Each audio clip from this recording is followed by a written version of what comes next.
పశ్చిమ దేశాల్లో ప్రసిద్ధిగాంచిన టైబర్ నది తీరంలో సౌందర్యకన్యలా ప్రకాశిస్తుంది మన రోముల నగరం. అట్టి దాన్ని ఎవరో దండులు బాసీపట్నం చేశారు. ఆ దండుకులు ఎవరో తెలుసా? క్రైస్తవులు. పేద ఒక్కలు జల్లిస్తూ మత విప్లవాన్ని సృష్టిస్తున్న క్రైస్తవులు. సైనికులారా, ఆ క్రైస్తవులు ఏకాగ్ర తరచిపడిన వాళ్ళని సంహరించండి.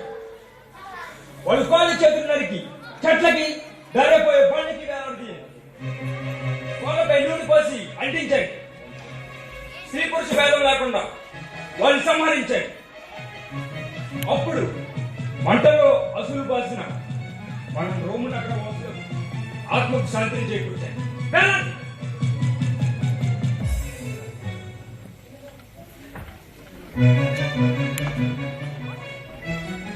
ప్రభువులకు వందనములు. మాసిదోనియా గవర్నర్ ఫేస్తు మీకు వందనం తెలియజేయమన్నారు. నేను వారి సైన్యాధ్యక్షుడిని. వీరు ఆచార్య యాజకుల వారు.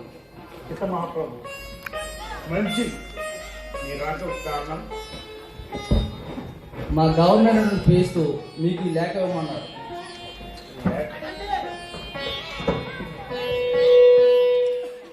ఆస్ట్రేలియాలో కూడా క్రైస్తత్వం చాప కింద నీరులా ప్రవహిస్తుందన్నమాట. నీ పేరు?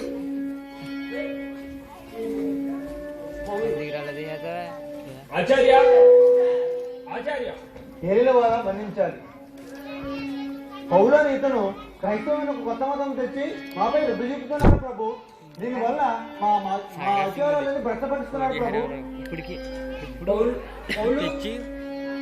క్రైస్తవ మతాన్ని స్థాపించి మతకల్లోనం చేయాలనా? మీ అభిప్రాయం? లేదు ప్రభు.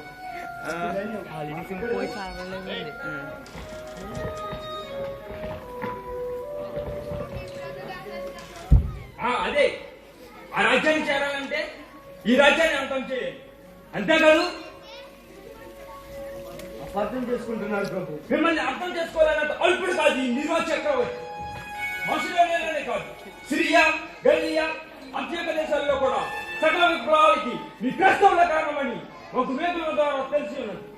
మొన్నటికి మొన్న ఈ రోమ నగరాన్ని బాసిపేటం చేశారని ఒక రూఢిగా తెలిసి ఉన్నది.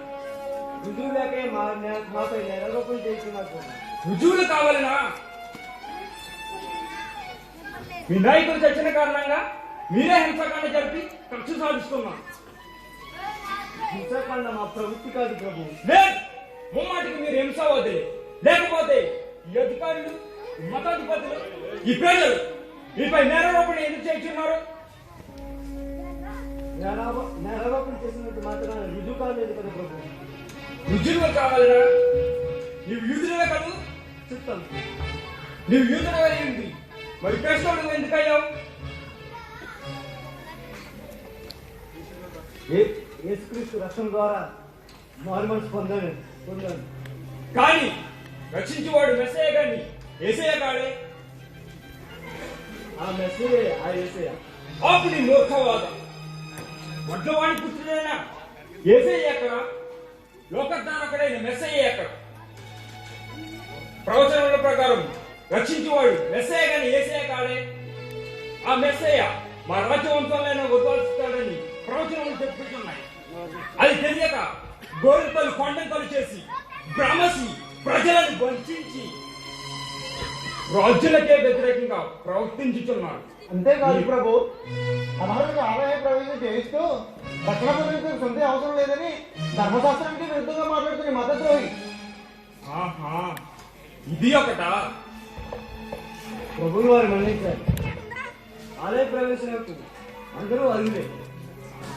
సున్నతం అనేది బాహ్యత్యాగం కానీ రక్షణకు మార్గం కాదు.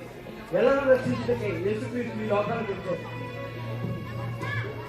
ఆచార్య, మీ అభిప్రాయం? ప్రభువుని చిత్తం ఆచితం ప్రభు. అయినా ఈ సభలు మీకే కాదు ప్రభు, ఎలెక్ట్, లూసియా, స్పేస్ అనియా గల అధికారులకే కొరకానికి పోయేలా తయారాడు. అందుకే తమ యొక్కకు పంపించారు.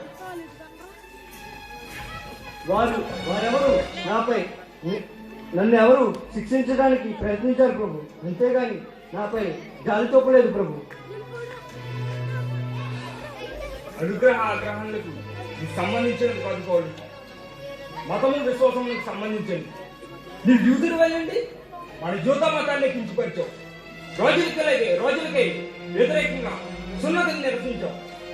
నీ విగ్రహం అని చెప్పడానికి ఎంతకన్నా కారణం ఏం కావాలి? నీవు ఈ రాజ్యంలో మతకొల్లాలను సృష్టించావు, కొత్త మతాన్ని తెలిపావు. అన్ని ఆలోచించి నీ విగ్రహమని మేము నమ్ముతున్నాం. ప్రజలారా, అన్ని ఆలోచించి ఈ నిరో చక్రవర్తి ఈ పౌరుని ద్రోహి అని నమ్ముతున్నాడు. అందుకే ఈ పౌరునికి మరణదండన విధిస్తున్నాడు. లుదియా, చిత్తం ప్రభు. మీరు దగ్గర ఉండి ఈ శిక్షను అమలు చేయండి. వెళ్ళండి.